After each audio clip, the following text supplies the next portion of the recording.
Hey, it's Stace here from Sacred Art and Story, and today I am doing a little demo on how to do punch needle embroidery. I bet you've heard of this. It's sort of the rage. It's something that I've gotten into lately and kind of become addicted to it. It's really, I think it's just enjoyable. It's really simple. It's something that you can just keep getting better and better at, I'm sure. But it's something that you can do if it's just like a brand new thing and it still turns out kind of looking cute and really fun. And it looks like this if you're not familiar with it. So this is a little bit of stuff that I'm working on. And I'm actually working on a class that I'm going to teach here in Asheville. I teach a lot of classes for women where we just get together and we create something, we do some project, have coffee or tea, a little wine sometimes, but we get to gather together and learn how to do some new things and have some fun. And so I am working on a couple of little patterns that are super simple for people to do in a couple hours. And so this is a little sample project that I'm doing, and I thought you might want to see how to do it as well and kind of what I've learned still just as a beginner, but somebody who I've done it enough now that I'm kind of getting like what works and what doesn't, what I like and what I don't like. So I'm going to share it with you and you can try it out too. So let's get to it.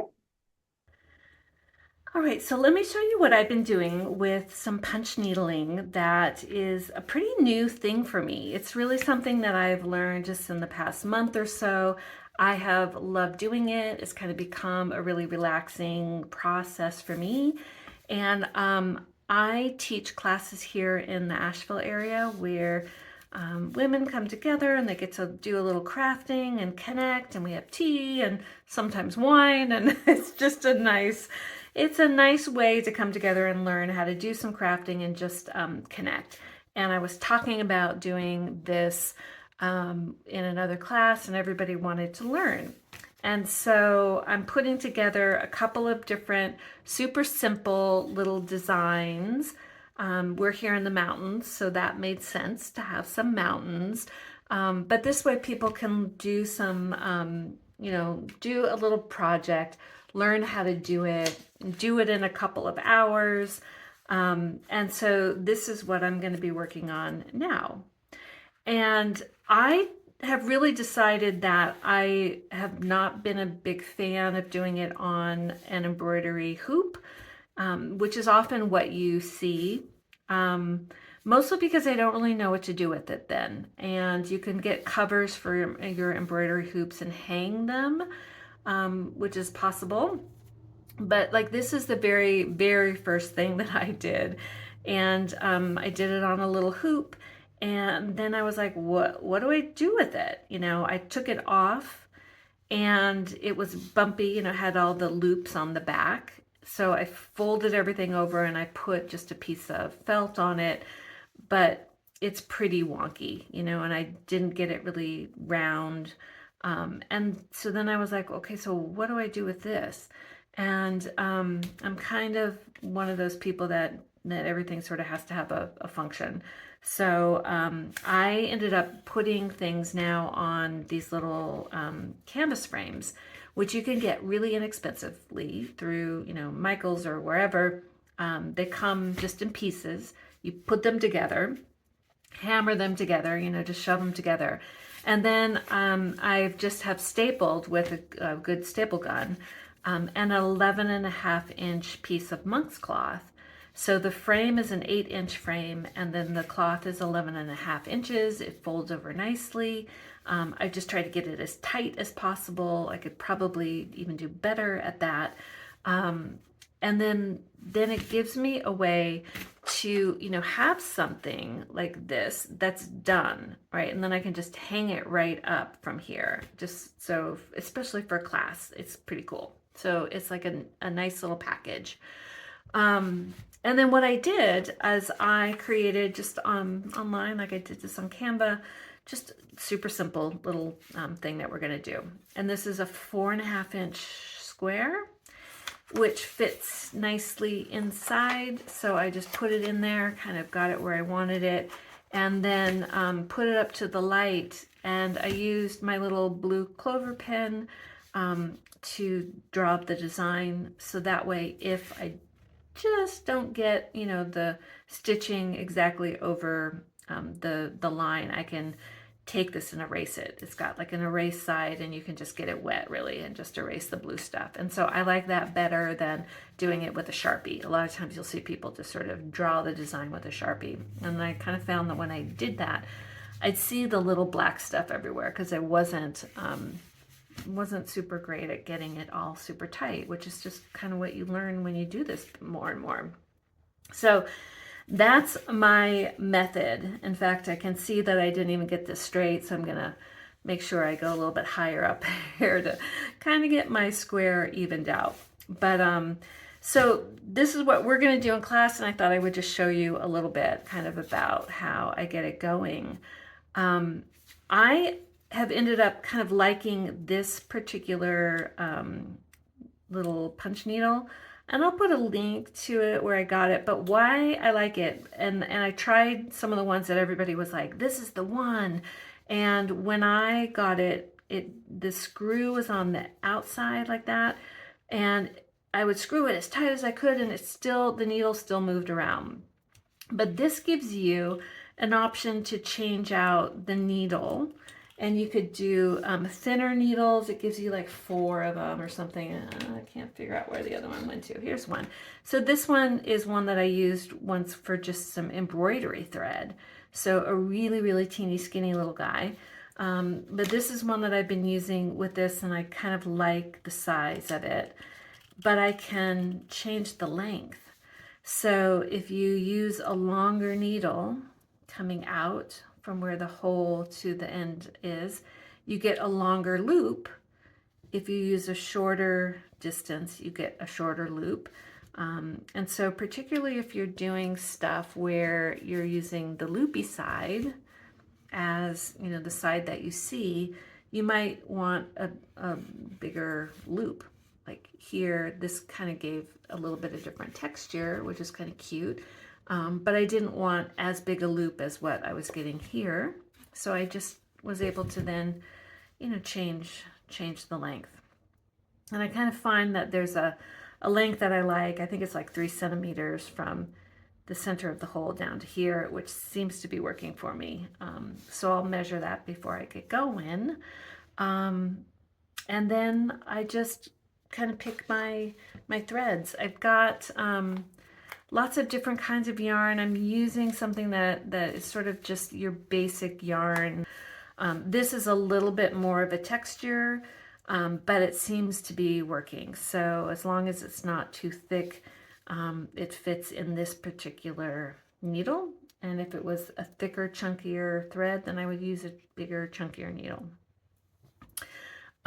So I'm going to set this to the right length that I want, and then I'll show you how to thread the needle.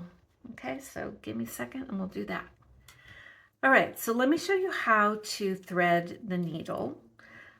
You start by getting one of these, and it'll often come with your little needle that you get, but it's just a wire with some tape on it so that you don't lose the wire, but it's a loop. You know, so it's sort of like if you have, you know, any of those little threaders that you use for your sewing needles, it's kind of the same thing. And there's a couple ways to do it, and I think it just depends on how wide of a needle you're using, so I'll show you both. So you start by sending it down from the tip in, and it comes out the hole here. And then I would take my, let's start with this one. I'll start with this color. Then I would just take my yarn and loop it through, kind of just get it up there so it stays. And then I'm going to pull it through, and it comes out the top. Then what you want to do is you want to make sure it comes out this hole. So you could put it through the hole, loop it through the wire, and then run it through so that it goes through the hole for you, like that. So there's one way to do your needle threading. If I have a needle that's kind of big like this, it doesn't work for the really, really skinny ones. You kind of have to do the two-part for the super skinny little needles, like this one for the embroidery. But otherwise, a lot of times what I'll do, there's a little fuzz here. Let me get that fuzzy guy off here. And what I'll do is I will come through the hole and then go down. It just saves you one little step, right? So now it's coming out the back. I can put my thread or my yarn through. And this is why you have the tape here. In case you pull too far, it won't go through, you won't lose it. But now I'm going to pull this through and now it comes out the hole. So it's just a little bit of a time saver. So that's how you thread your punch needle. And then you just need, about an inch or so here to get started. To do your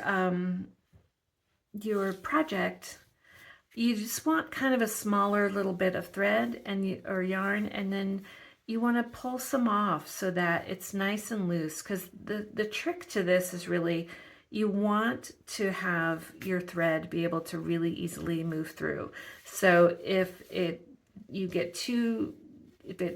you run out, you've got too short of a lead, I guess the way to say it, it's going to start to pull on this and it'll pull your stitches out. So I just like to have a small little bit of yarn, and then I keep just double checking that I've got kind of a nice bunch sort of hanging out here, and that there's nothing around me that's kind of gonna block it, or it gets stuck on. Otherwise I'll start to see that my little my stitches really start to come out.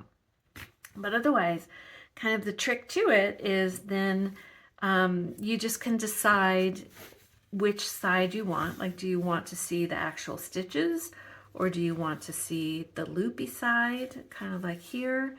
I always like to do something, especially in the class that I'm doing, where they get to practice a little bit of the loop, because that's a little bit trickier to start to see that and make it look clean. But kind of mostly doing the regular stitching. And I think if you're starting, that's the place to go. I'm still kind of in that mode a lot, where I'm really looking at, like, how do I want to lay my stitches down? Which direction do I want to go? How does it look clean? And here, do I want sort of an edge, and I would probably do a thicker edge going around the edge, and then sort of let things go in different directions. But I think you get to decide, what direction you want your stitches. Do they all go uniform? Do you kind of change things? Because it's just going to change the look, and you get to decide what that looks like. So for this, I tend to go around the outside of things, and then I might follow that same pattern until I can't anymore, and then maybe I might switch the pattern up. But I just kind of think about it ahead of time, and then I go for it. So to get started, I hold it like I'm kind of holding a fork, right? Instead of like this, because I don't want to block this. I don't want my arm getting stuck in it. So I kind of keep this up and away from me.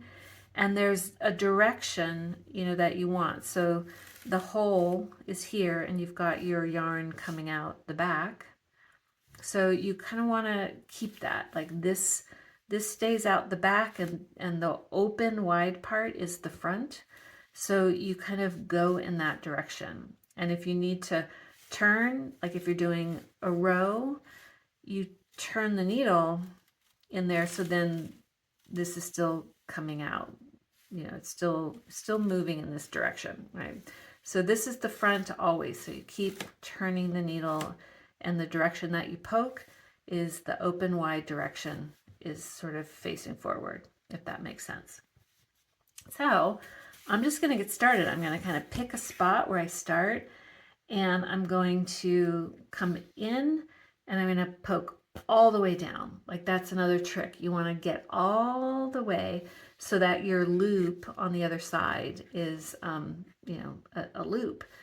But to start, because I want it to look like stitching, I'm going to pull my thread out and then I'm going to come back and I'm going to just sort of pick how far I want to go and kind of just decide like that's my stitch width or length. And then I'm going to punch again, pick it up, keep it pretty close to the fabric. I don't want to lift it up because otherwise it will make your stitch will kind of be loose looking. And then you just keep going, and I'm going around, keeping my the front, and I poke all the way down. And that's how you do it. Sometimes the stitch will come out, and if that's the case, you can come back and fix it. This cloth is really forgiving. It'll sort of come back to its position, you know, won't leave a big hole. But sometimes it's like you can't really figure out why the stitch isn't really sticking, like it keeps falling out.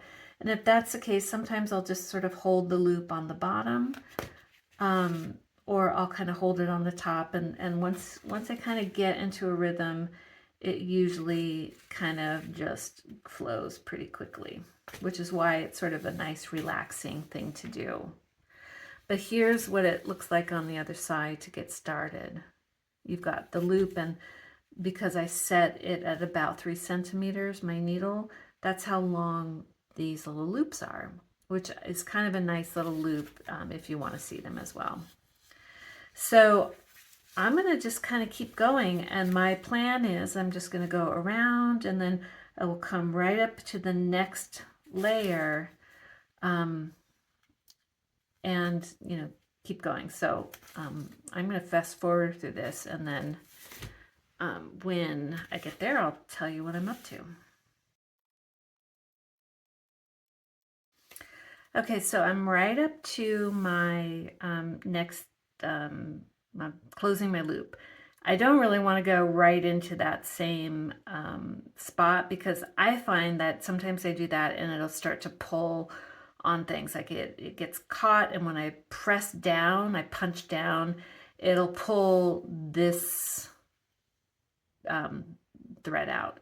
So I just kind of come right up next to it. And then I like to try to, this doesn't always work for me, but I like to then come up right next to my first stitch, sort of right in the middle, and kind of create like a, you know, just like a pile, like a, you know, like if you were, had a brick, laying bricks or something, you wouldn't go, you know, right next, you know, you wouldn't even them out, you would, you know, space them, stagger them, is what I'm trying to say. And that way it often will keep me from, again, ending up in the same hole. Like right, if I went right into the same hole, I would pull a stitch. And so it keeps me from kind of coming back into an existing hole.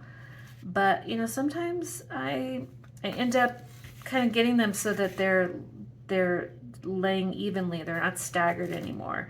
So I just, you know, have to kind of adjust. I guess my stitching eye is not that great. Like right here, I kind of have to be really careful again not to come right up into the same hole, because I just don't want to risk pulling that.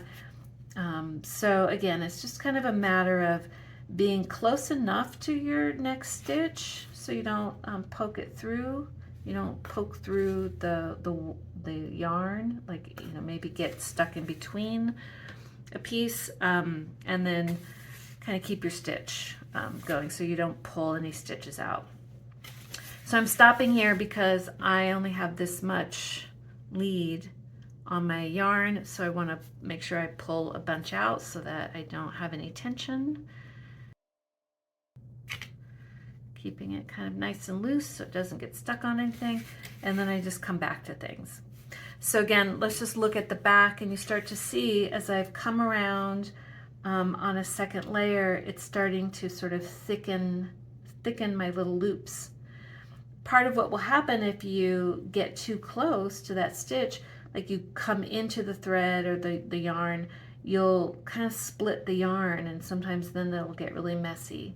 So learning how to kind of do it so that your loops show, it does take some practice, because I did one once and it just was super messy because I kept poking in the middle of the thread somehow, or getting too close, and I would pull it out, and I would end up with like a loop that had like an extra loop on it. Like it just, I was chopping things up and it just looked really bad. So I just, I'm learning how to do this, and I'm learning, kind of how to make it work.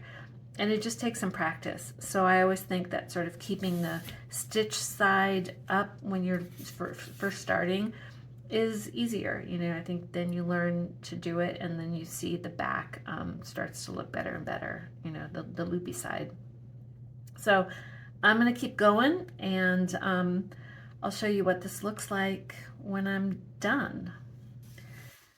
So I've come to a point here where I can't kind of keep going around, or I'll get into my little circle that I want a different color.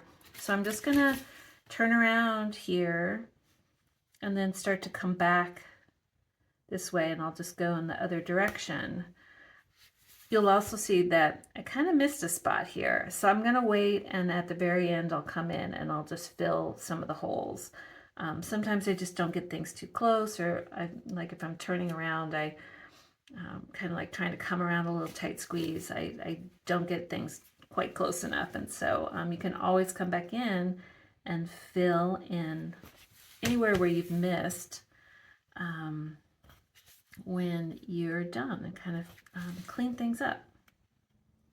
And if there's sort of a spot in your design where it just, you kind of can't get there by kind of staying in one continuous motion, sort of like I may not be able to get past this point, so I'll fill this whole thing in, and then I'll pull my needle out, and then I'll come back and I'll do this side. So you can really kind of figure out sort of how to keep sort of staying in motion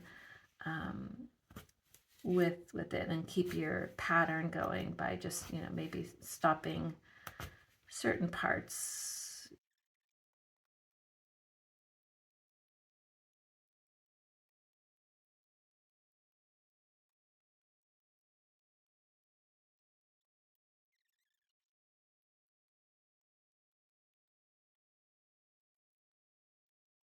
See, I just punched through something here, and if I wanted the back to be really pretty, I would have to really be careful of where I've kind of been punching stuff through. I've got a couple of those going on here.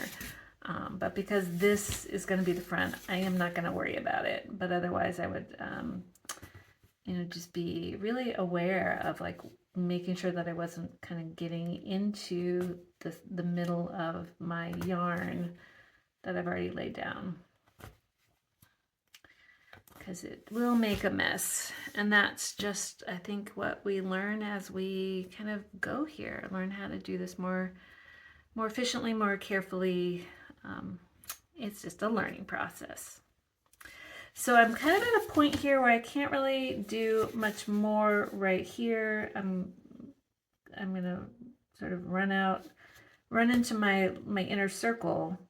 So I'm going to stop right here and then come in and kind of pick up the parts that I can. So to switch gears, I'm going to just come and pull this out a little bit and take my scissors and cut, and then I can pull my needle out. But I can kind of see, like, here is where I've just sort of goofed. Like this, if I wanted this to be the outside, I would have had to been more aware and really kind of stopping here, pulling those stitches out and fixing them before I went. But I'm not going to worry about them right now. So to come back in, I want to come back in now, and I want to fill this. Then I'll probably stop. I might be able to sneak a stitch through and then come in and do this part. And then I'll stop, I'll come back in and kind of fix this stuff and then get into here. So I would do the exact same thing to get started. I'm just gonna come in here. I'm gonna punch in. I'm going to flip this over. I'm going to pull out that stitch so I don't see it, and then come in, and here's where I'm going to be really careful that I'm not poking in the center of that stitch and kind of making a mess. I'm just making sure that I'm right alongside it.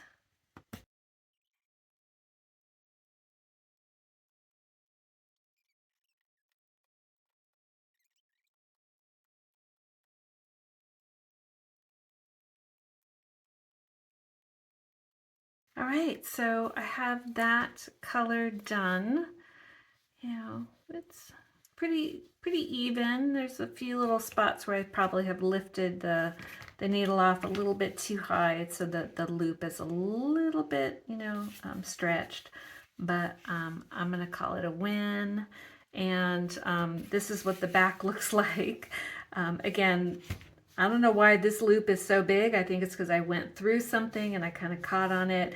I could, fiddle with it, but I don't really need to because this is not the side that I'm going to see.